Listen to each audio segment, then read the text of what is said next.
I think you just had an extraordinary experience with these three. These were absolutely three fabulous. I just was amazed. And I asked for one of them. I'm going to get the other two and actually send them to Kerry Walker and say, look, this is why I want to get this exhibition to Laramie.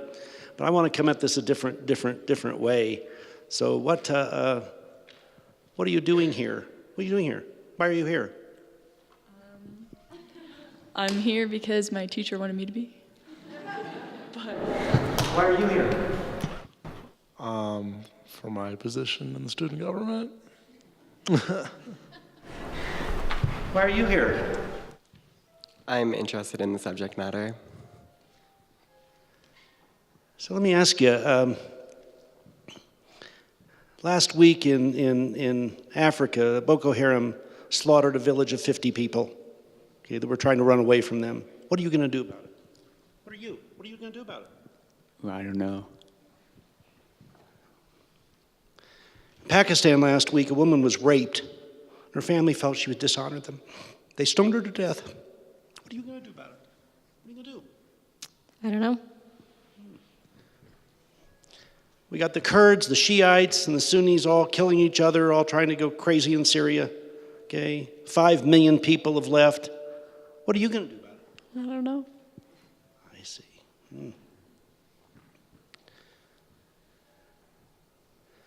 In Israel, you got the Palestinians stuck in that zone.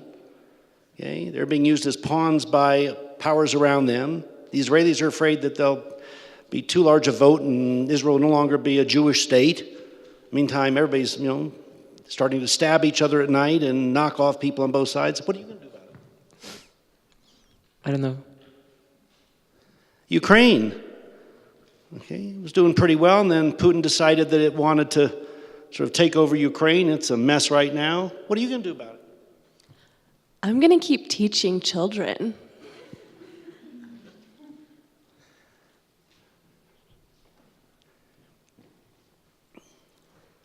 And in China last week, the United Nations had a UNESCO thing, I think it was like 1981, and they created in China, some women came together and created a women's rights group that helped women empower themselves and so forth. Last week, the premier shut it down and disbanded it.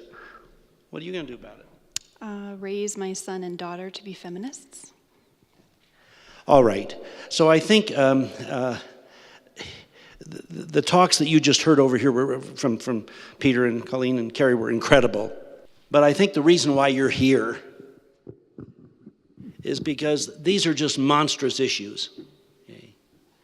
And the fact is, the reason why you're here, I believe, is because we, those of us who are a bit older, don't have those answers.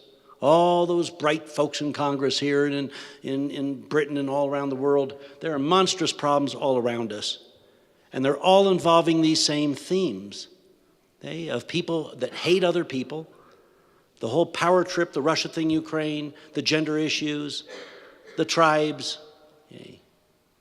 They are just horrible, horrible issues, just like the themes here, okay, are those themes.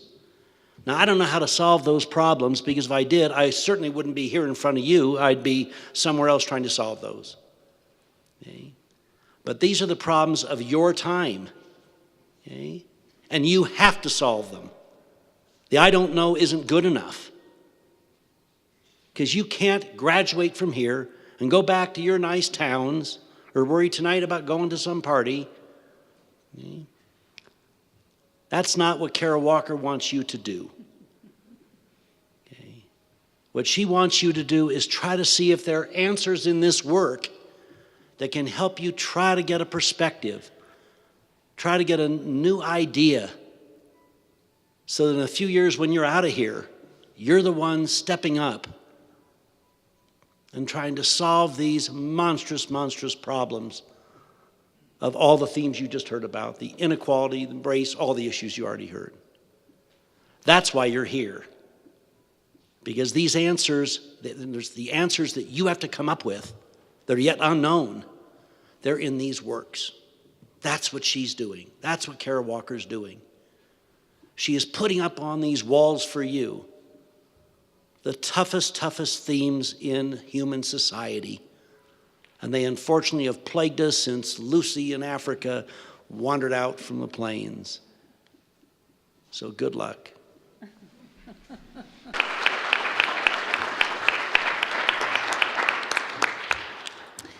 Thank you, Jordan. So now is the fun part of the evening, that we're opening it up to all of you to begin the discussion, to begin the dialogue.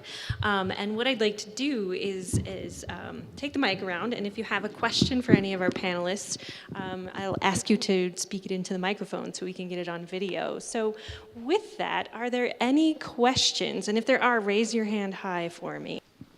Thank you. Could we hear a little bit more from Dr. Pimblott and Dr. Fine about what they're doing with their classes in relation to the exhibit? So in my class, I teach African American history from 1619 to the present. And right now we're in the pre-colonial West African section of our course. And so we're already planning to come out here to use the fabulous teaching gallery, which has West African exhibits in it this semester. And we will be here on Thursday for that purpose. But when I learned that Carol Walker's work was going to be here, I reoriented the entire section on enslavement, which is the bulk of my class, because enslavement was the bulk of the Black experience in the United States in terms of time.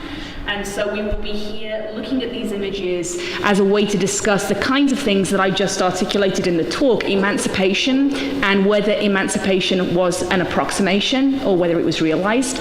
And I think her work hints obviously at that answer. And then we'll also be using it as a way to talk about Black women's experiences within slavery and representations of Black women's experiences within slavery. And so we will be using a class blog to create, students will be charged with analyzing an individual artifact from in here, a specific image, and they will be putting it in its context using historical sources, primary and secondary, to wrestle with those kinds of themes of race, gender, and representation in the context of the antebellum and Emancipation South. So I'm teaching this class right now called Visualizing Race. And as I mentioned, I've only taught it to grad students before, so this is the first time with undergrads. And what we're going to be doing in the class is it's a seminar studio course. And what we'll do, we'll spend some time here looking at this work. I would have spent quite a bit of time looking at her work anyway, but this provides a great opportunity. So we do a lot of about race and representation related to both art and science to a certain degree, and how through looking we define. So that's basically the overall theme of it. And then, for instance, I did my MFA work on whiteness, so I explored my own racial identity, or the lack thereof, as I thought at the time, which didn't turn out to be true. I have some experience with that, with making, and one of the things I really want the students to take away from that class in particular is that when African American artists are when they're producing work, there's more of, there's more punch to it, certainly when they're engaging directly with these themes. Because as I was talking in my talk, our consumer economy, beginning in the 19th century, it began with these racialized images of Aunt Jemima and so forth, and they were literally packaged with these figures on them, and they operated as a way to show that their labor was still contained, right? So after slavery, then the Black figures were still contained. They were still captured within a box or on an image, on tin, in paperboard, on wood, etc., and that they were still laboring. They were still, not having leisure time per se. But that led to more leisure time for other people. So there's just a poignancy to it that's really specific. The other thing we're going to do is take this DNA test, which is very fascinating because it does tell you whether you've had any racial admixture in the last 500 years or so since the conquest and colonization, the transatlantic slave trade. So that's very interesting. I'm trying to think what else. Lots of stuff. I am a Republican, but I've been very impressed by Barack Obama in the last 5 years. And I can't help but think sometimes if his message is not given a chance partially because of his race. It seemed like even on my own side of the party during his speech, a lot of the Republicans were sitting there just kind of scowling at him. And what I see him encapsulating is what is happening in the future, which is change, that we cannot sit by. Change is here. It's here to stay. And whether we like illegal immigration, we need policies that address that. We need to live in change. But I guess there's been certain times I've been sad thinking that Obama hasn't been listened to simply because of his race. And then the other thing I was going to touch on is that I feel like also in this day and age there's reverse discrimination, where some white people can start to be discriminated against simply because they're white, just as it is for black people as well, or any race for that matter. So I guess in your response, Mr. Schnitzer, to what am I going to do, I'm going to try to change the world the best I know how, and I'm going to put my hat in it and not give up until we solve it. So that's all I got. I think one of the things that Carol Walker is suggesting in her work is that racial stereotypes are not past, and these racial ideologies inform how we think in our society in the present. And so I would argue, yes, that President Obama and his perception in the public is shaped by these racial stereotypes also, and he has to walk a very fine line in how he represents himself in light of the tightrope that is these racial stereotypes. And so I think that is part of what Carol Walker is wrestling with, specifically as it pertains to black women. I'm interested in how she represents African American men in her work. I actually think a little different. And so I would say in her work she would answer that question, yes. In terms of reverse racism, just a simple comment on that, which is that when I teach it on reverse racism in my intro class, I deny that it exists, because racism requires not just prejudice, which is individual dislike for and a set of ideas about another person to do with their racial identity that is a judgment. It also requires a system of discrimination in practice. And the power of Euro-Americans is so expansive and has been historically for the reasons that we see in all of these images, right? This history means that prejudice cannot be backed up with discrimination to make reverse racism a reality. So people can individually dislike each other. Often people have very good reasons to, based on this history. But reverse racism for me is a bit of a myth in that sense. Thank you. So, Dr. Denney and Dr. Fine, I wanted to explore an intersection between both of your talks. Dr. Denney, you talked about Carol Walker's offering a form of resistance to the domestic representations of women in the domestic sphere. But then, Dr. Fine, you talked about blackness as commodity. And to me, I see like commodification or consumability and the domestic sphere being almost inversions of each other, where those two ideas might cross or if they run parallel. It's complicated, right? So like these images exist in a historical timeline, and they continue to have latent regressive tendencies. They come back and forth. But there's certain points in time where, for instance, let's say talk about the domestic sphere, right? So the domestic sphere is created, as Colleen was talking about, by industrialization, right? So prior to industrialization, people, labored in cottage industries or in farming or et cetera. The plantation was made to seem like an ideal, like especially later, like post-emancipation and in the creation of what became to be called the New South, right? Which was an agreement between the North and the South to come to terms after the terms were made, like in the early 20th century. So after industrialization, the labor that people produced in the home, the objects, the things they produced in the home, that changed. So the role of women largely became one of consumption, right? So that's one thing. But in that period, in that nascent consumer culture, a lot of the objects that were the designed objects and images that were coming in the home were coming through things like pancake mix and so forth, right? So Aunt Jemima, right? And so she's a racialized caricature. She was actually performed by a woman named Nancy Green at World's Fairs and expos expos and so forth. So she would make pancakes. And there's a whole tradition of ideas of folklore of black folks passing on recipes to white folks. And it really has more to do with suckering people and, raising them up. You see a lot of the mammy characters here. That's all part of that. So I would say that in that period, if you're talking about post-Civil War, Reconstruction, Jim Crow, there was that was when everything was in transition. And so it's a little confusing, but it's definitely there, right? So as I said before, the idea behind some of those characters was to make you feel comfortable with an industrial product, right, that you're not producing anymore. But there was also the myth that was also simultaneously being established that there was really this sort of ideal plantation life, right? But it wasn't even pastoral in the way that we think of it. It was actually, a very industrialized system of labor. And it was, of course, tied to the industrial North, but so that's just part of it, I would say. Colleen, do you want to?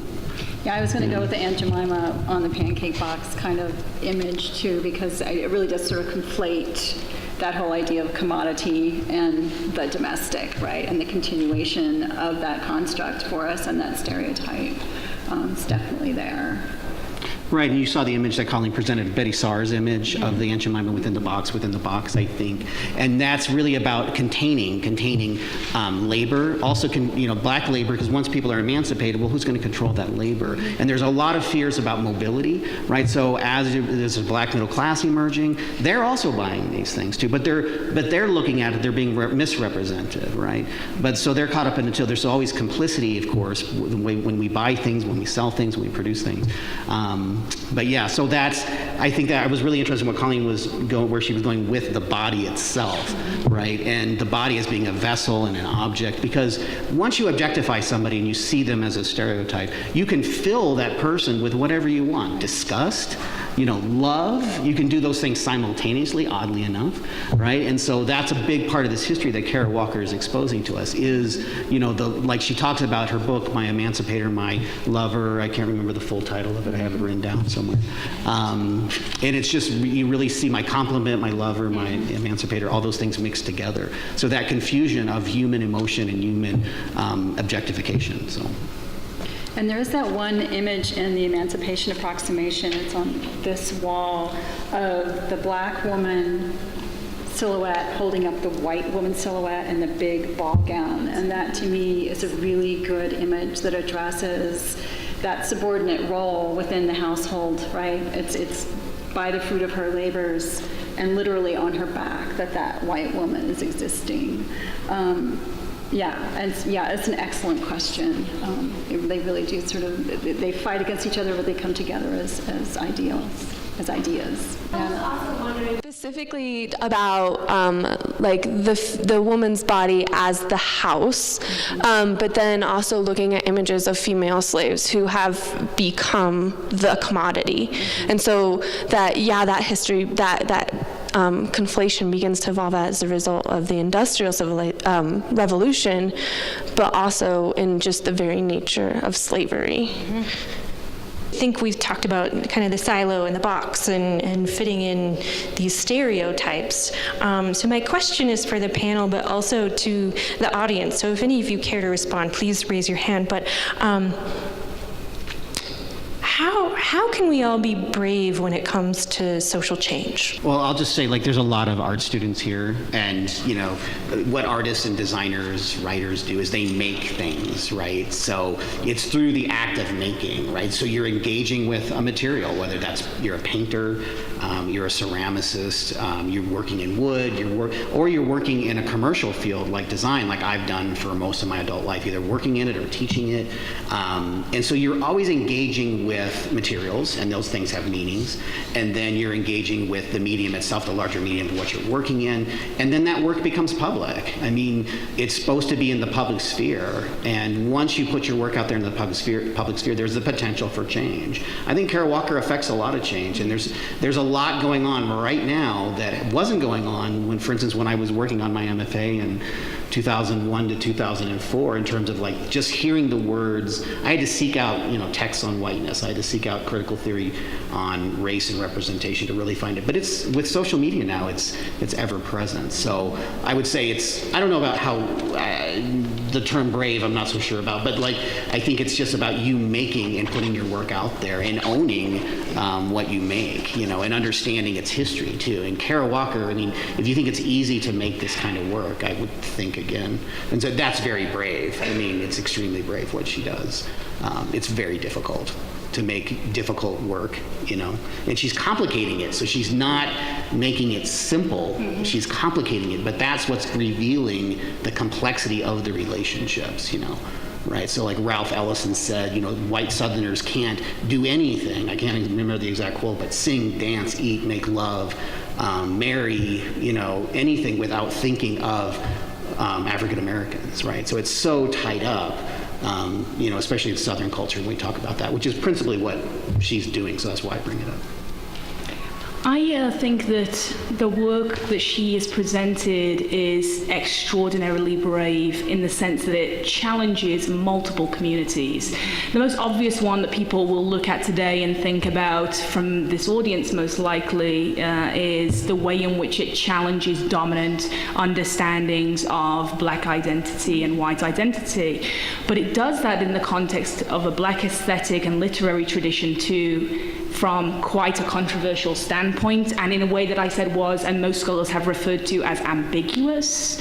It explores parts of African American history, at least I'm convinced by this from some of the scholarship that I've read on her work, particularly that of Roderick Ferguson and Gwendolyn Du Bois-Shaw, who argue that her work really challenges, in my discipline of African American history, a kind of nationalist narrative that calls for pure heroes, of a victim history that doesn't also leave room for black people to be human beings full of complexities. And I'd like to draw a parallel that I've been wrestling with for the past couple of weeks while writing about Kara Walker to contemporary political struggles around how African Americans are represented in police brutality cases, which is that there's a respectability politics that has demanded that African Americans be pure victims, that when they are murdered by law enforcement, that they have to be perfect, innocent victims. They cannot be human beings,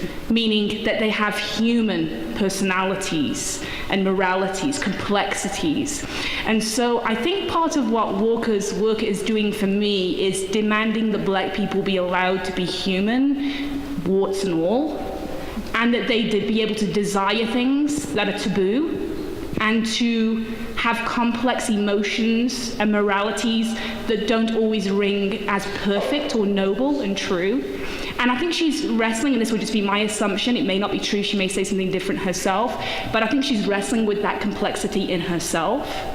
And when she does that, she conflicts with nationalist histories within my discipline that very rightly have called for a respectability politics that represents black people in a very specific way for very obvious political reasons, right? And that's what I was referring to the comment earlier about Barack Obama, which is that Barack Obama has to walk that line every single day of how he represents himself as an African-American man in this society, right? So that's something that is, in terms of the conversation white folks are gonna have about this stuff, that we're not part of and we're not privy to often. It's a conversation that often African-American studies folks have in private behind closed doors. But it's something that she puts out into a very white art world. And that raises all kinds of controversies. So for me, I think that's very brave.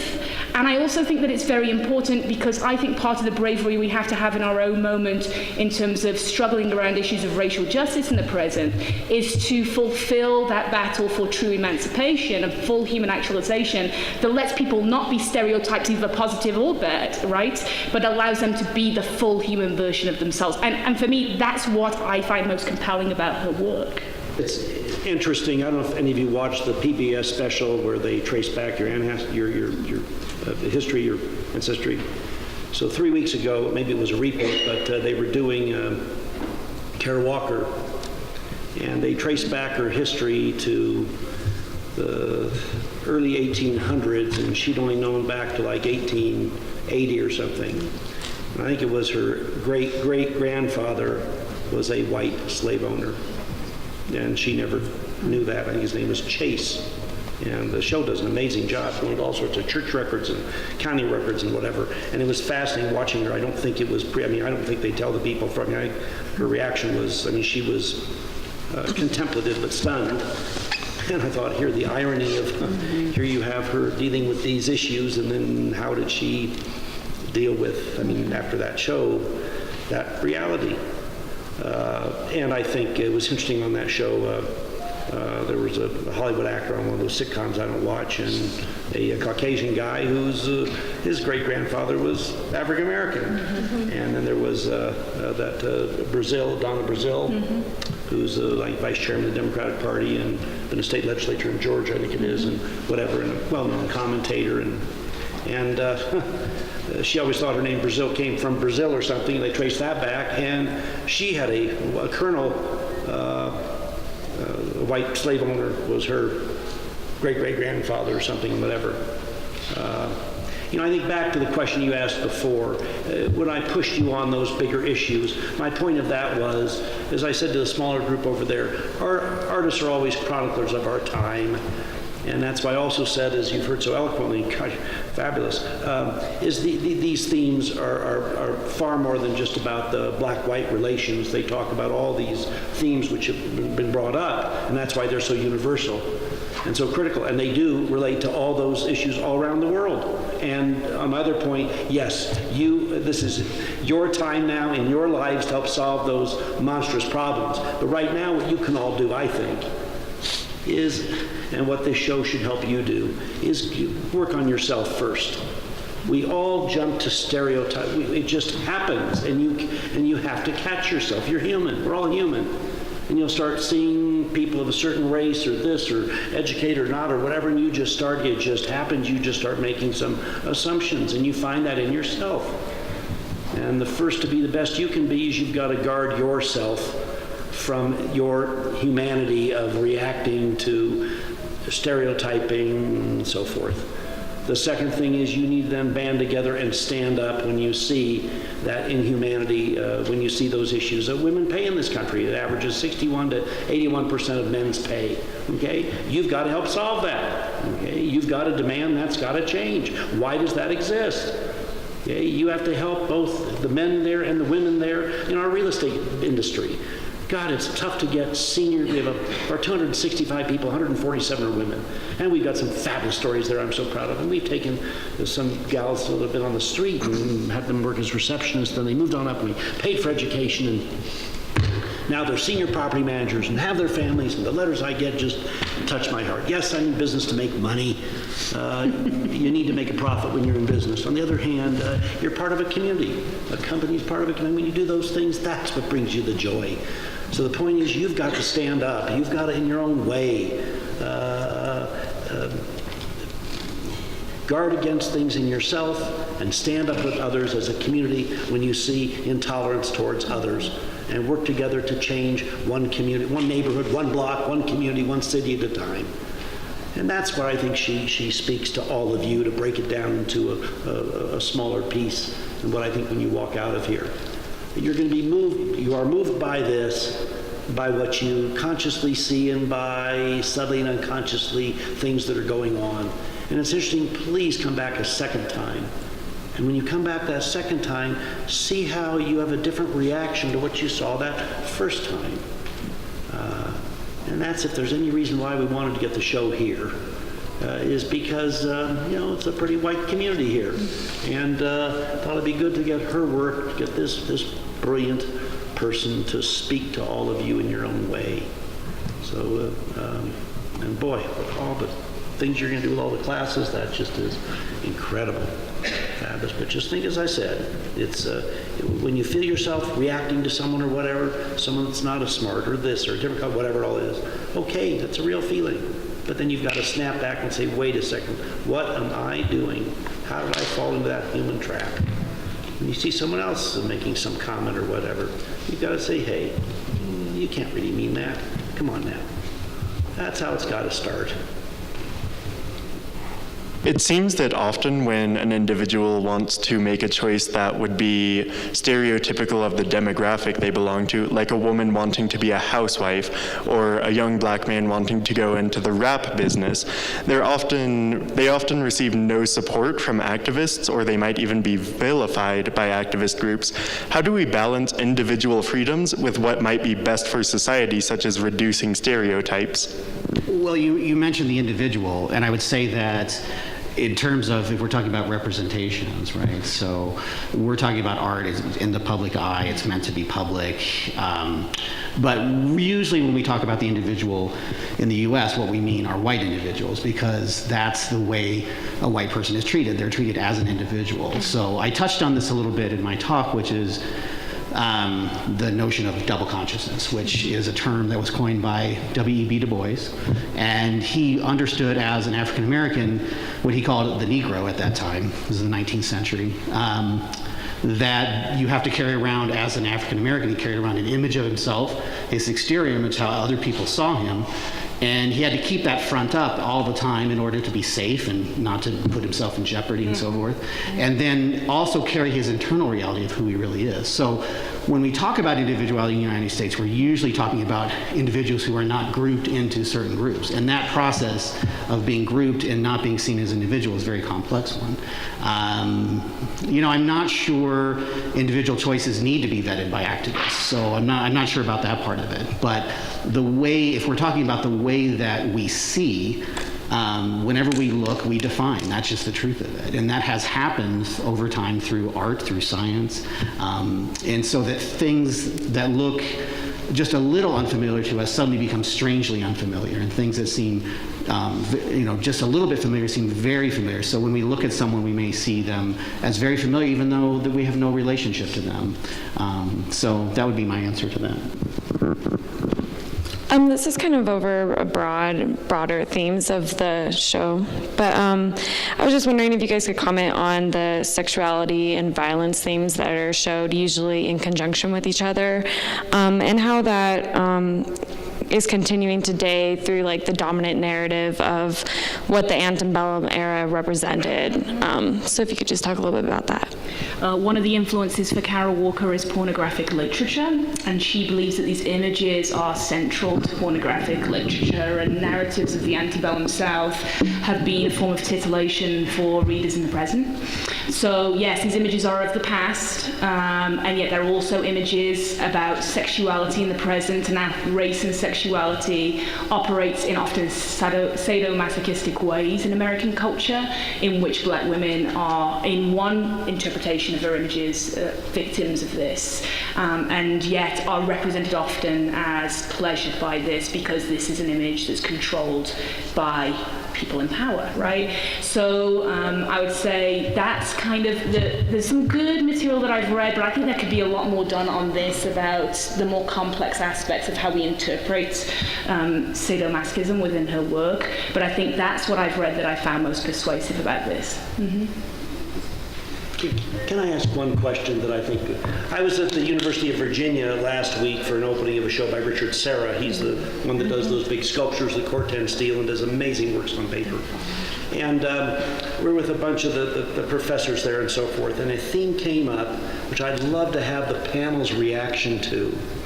And that was, they brought up that in New Orleans that day, there's been a series of, because the image of the Stone Mountain was presented, there have been a number of statues and public of Confederate leaders that communities have felt have been horrible, and they've taken them down.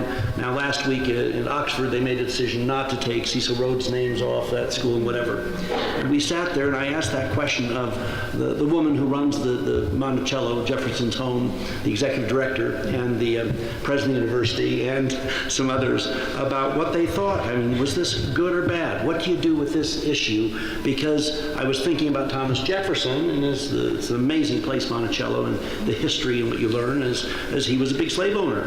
And he writes how in his writings he thought it was abhorrent and horrible and so forth, and yet he didn't know, he was so torn about it, didn't know what to do. On the other hand, economically, he could not have operated his farm without that labor. And in the end, he freed 5 of his slaves of the 140 he had. And then there's the whole history of Sally Hemings that I think many of you know, who was a half-sister to his wife, and then his wife died, and he had a number of children with Sally Hemings. But how do you feel about that? How do you react when someone says, boy, we should take this statue, Robert E. Lee, down because of what he represented, or this colonel, or this one, or that one, or so forth? What do you do about those issues? And if you start that, where do you stop? Do we suddenly say, look, Jefferson was a slave owner. Look at Washington. I mean, every town in this country, there's Jefferson High School, or a fascinating issue. And what do you do? How would you react to that?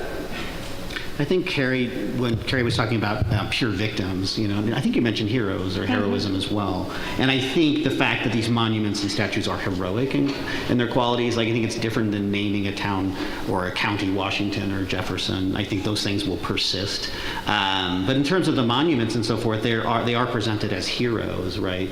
And then there's also this other false narrative that we've discussed of the lost cause and the establishing of the New South, a new economic model that looked at the antebellum period as an ideal period, right? So I think in the case there, I think it's up to those communities. I mean, in New Orleans, it's pretty obvious when they decided to take down that statue, the majority black population was not particularly well represented by, and I can't remember who it was in particular, a general of some sort.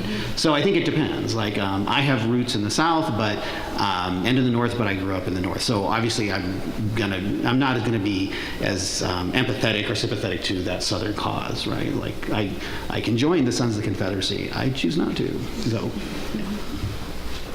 I think one of the challenges with it for me is the absence of representations that compete with those. So those images become our national narrative, and they become part of a kind of truth tale that's as fictional as this lost cause narrative is, right?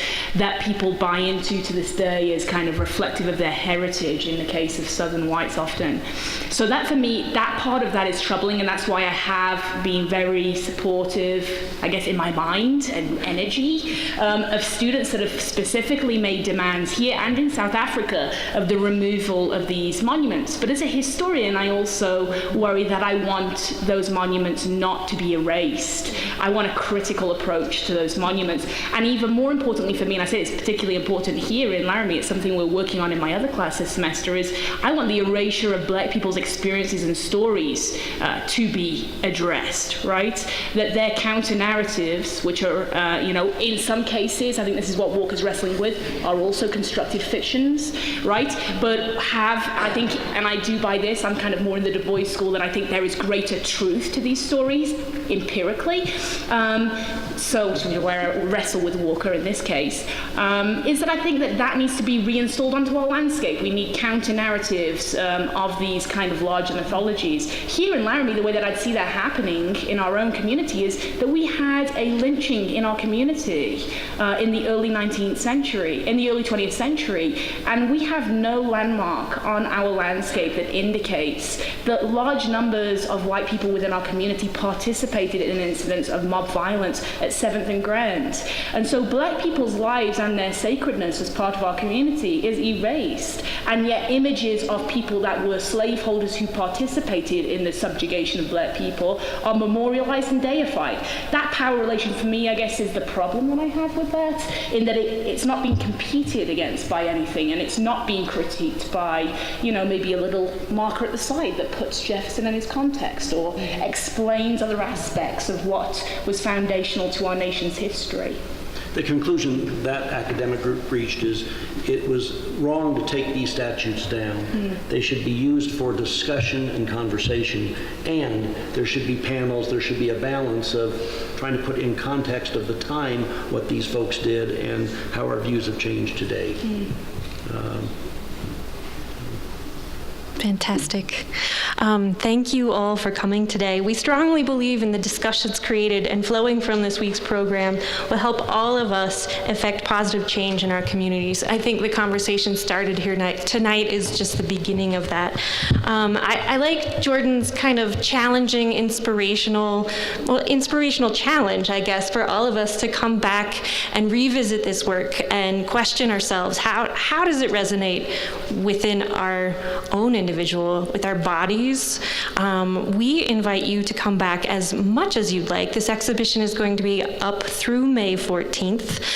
We also have a number of opportunities, as I mentioned, to come back at the museum. If you're interested in class visits, please contact myself or Heather Bender, our master teacher. And one last opportunity tomorrow to continue this conversation. We are hosting the very first lunchtime conversations with curators. It's going to be a monthly series that happens throughout this semester.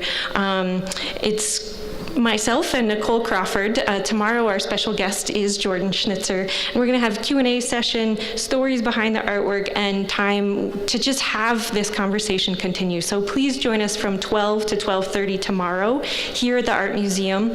I also encourage you to take advantage of all of the MLK DoD Days of Dialogue events. There's some really fascinating events happening that are as complex as the conversations here tonight. So thank you all for coming. Thank you so much to all of our panelists and special guests. And with that, please have a wonderful evening. Let's give them a big round of applause.